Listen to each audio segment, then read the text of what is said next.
Hello, good morning everyone. You don't even know what I went through trying to do this video.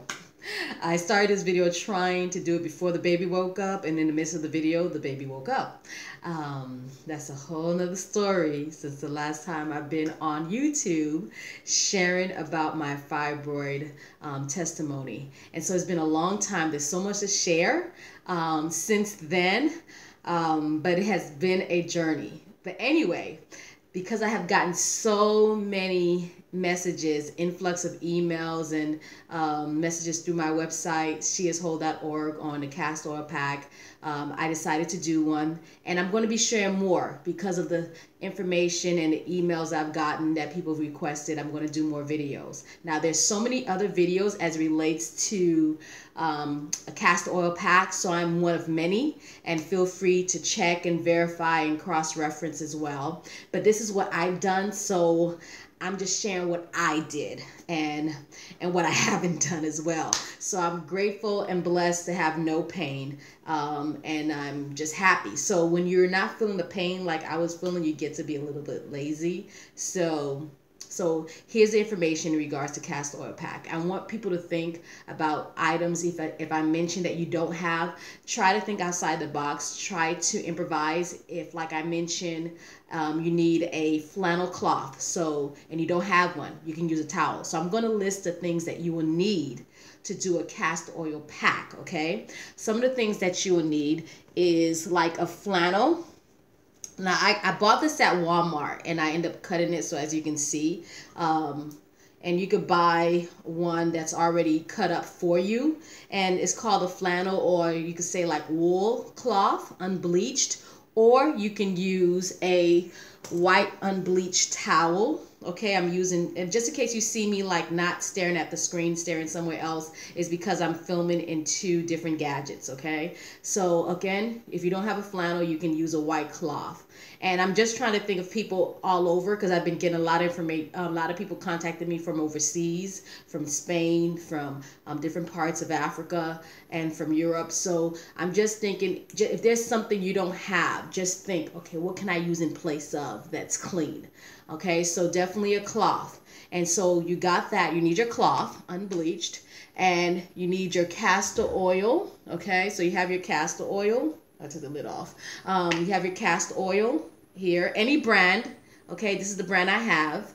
And you need your hot water bottle or heating pad, or they said not to use heating pad, but or a hot towel. Again, improvise whatever you don't have, just so you can get something done, you know, for your health, for your fibroids, for your cysts. Castor oil pack also helps with cysts and PMS cramps, for reproductive health. So definitely utilize it. Some people say that if your fibroids is in the back of your uterus or where you cannot feel it, it may not help. I say use it anyway, because if you're experiencing pain, it may help with that, okay? So I got this from Dr. Akila, okay?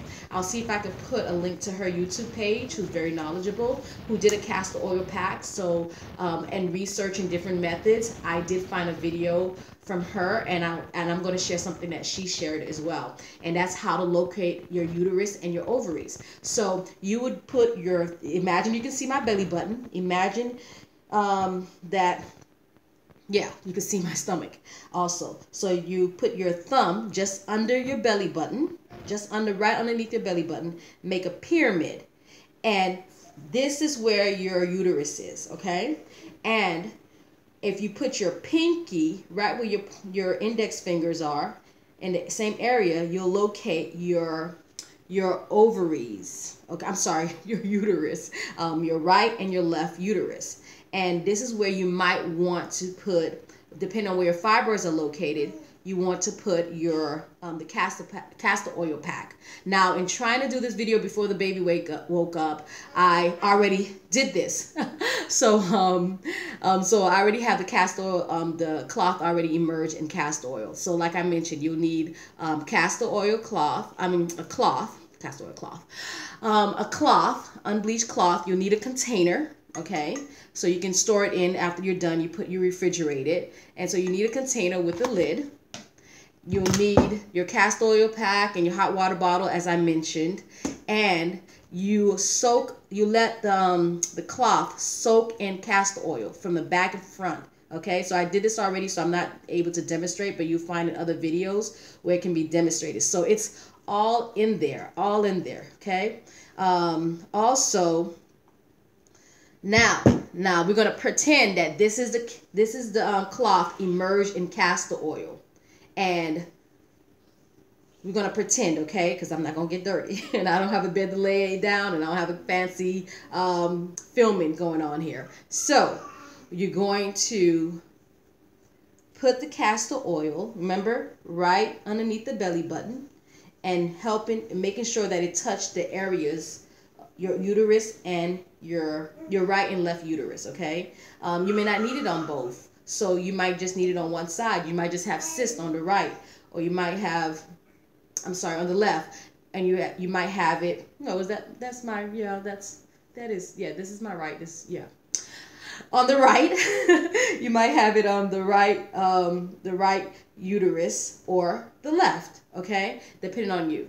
And so this is the area that I like to have it all. So what I did, I had it all right here, and I got lazy with it. So I find that just before going to bed or getting ready to rest, I would stay up the whole hour or 45 minutes or 50 minutes if I don't fall asleep. Try not to fall asleep, and then take the heating pad off and then sleep with it on. Now you could use a plastic to wrap to hold it in place, or if you don't have that, again, you improvise. You take other cloth, a thicker cloth, a towel, what have you, and you place it over the area. You get a larger towel, whatever you have.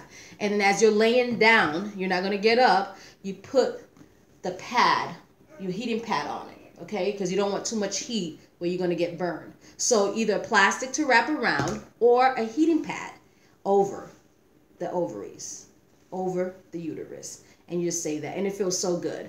And you could also wrap the body, especially if you have the AC going on, so you're not having, a cold draft while you're having some heat on.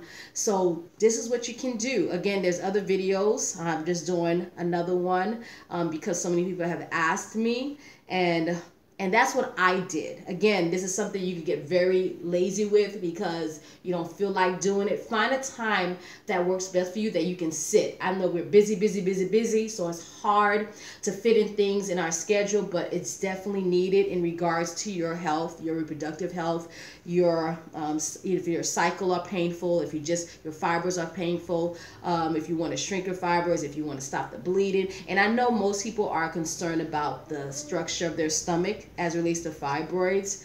And I did get somebody hit me up in regards to surgery. I'm not against surgery, okay? So I don't want anybody to feel, some type of way that if they decide to get surgery.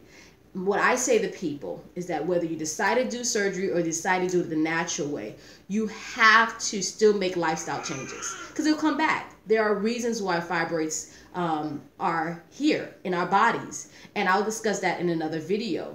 And if those things are still being incorporated after the surgery, after the natural remedies, guess what? It's going to come back or it's going to stay.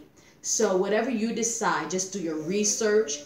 Keep your body healthy pre-surgery, or for those who are doing the natural remedies, keep your body healthy and the process and after. It's a lifestyle change, okay? And so you're trying to make healthy decisions for a lifestyle, and it can be difficult because we fall into temptations and we have stressful moments and we just grab and do anything or neglect ourselves. But whatever you do, when you fall, you get right back up. And I find it that I have to pray more, because even somebody that's really health conscious, sometimes you fall on the bandwagon on your sleep pattern, or, eating something that is not the healthiest, even though it's still vegan. There are unhealthy vegans, I should say plant-based, people that are more plant-based, have a plant-based diet. So we all need to be encouraged and stay on track. And if we do fall, get right back up again.